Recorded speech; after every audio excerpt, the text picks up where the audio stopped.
Muscles चाहिए, protein high करो। आप चाहते हैं फीलिंग ऑफ स्टेटिटी आ जाए, यानी कि आपके हंगर हार्मोन्स कंट्रोल हो जाएं, तो अपनी डाइट में प्रोटीन रिच कर दो। आप चाहते हैं कि वो मैक्रोन्यूट्रिएंट जो कि या तो फैट में कन्वर्ट ही ना हो या बहुत कम मात्रा में मुश्किल से कन्वर्ट हो, तो वो है प्रोटीन। अगर प्रोटीन इतना सिग्निफिकेंट है तो कैसे ये काम करता है? तो प्रोटीन का जो ग्लाइसेमिक इंडेक्स है वो है लो, यानी कि वो धीरे धीरे डाइजेस्ट होगा, धीरे धीरे डाइजेस्ट होगा और नाइट्रोजन को रिटेंशन करेगा, जिसकी जरूरत पड़ती है मसल परफॉर्मेंस में।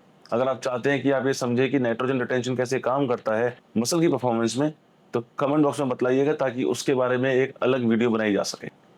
आज मैं वैभव त्यागी आपसे बात करूंगा कि रिसर्च क्या कहती है प्रोटीन के बारे में और कौन सा प्रोटीन रिकमेंडेड है मार्केट में। तो रिसर्च जब हुई तो देखा गया, दो ग्रुप बनाए गए लोगों के, जिनको कैलोरी की रिक्वायरमेंट सेम रखी गई, वर्क स्टाइल उनका सेम रखा गया।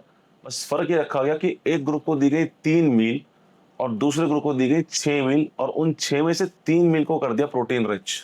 तो जो रिजल्ट्स आए वो ये आए कि जिस ग्रुप को 6 मील दी गई और जिनको प्रोटीन की मात्रा बढ़ा के दी गई, उनका मसल मास ज्यादा बेहतर हुआ कंपैरेटिवली उन लोगों के जिनको 3 मील दी गई और कैलोरी काउंट सेम रखा गया लेकिन प्रोटीन का ध्यान नहीं रखा गया। इसको अप्रूव करने के लिए एक और रिसर्च की गई जिसमें सभी काइंड ऑफ कैरेक्टरिस्टिक्स के लोग लिए गए और 1.4 ग्राम ऑफ प्रोटीन पर बॉडी वेट उनको उनकी डाइट में दिया गया। फिर से दो ग्रुप बनाए गए, एक ग्रुप को दी गई 5 से 6 मील और उनमें से आधे से ज्यादा मील जो थी वो प्रोटीन रिच थी, प्रोटीन से सप्लीमेंट स्टैक किया गया उन्हें।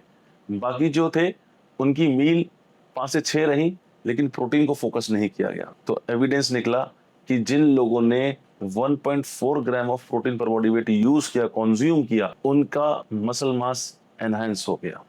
तो ये तो कहानी हो गई कि प्रोटीन कैसे आपको असिस्ट करता है आपके मसल मास को अचीव करने में, फैट को लूज करने में, और आपको कंट्रोल रखता है आपके एपिटाइट के संदर्भ में।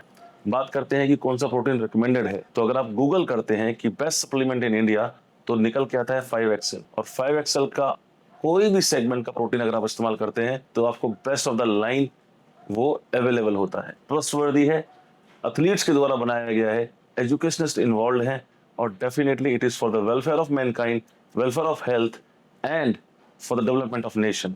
Thank you. जय हिंद, जय भारत।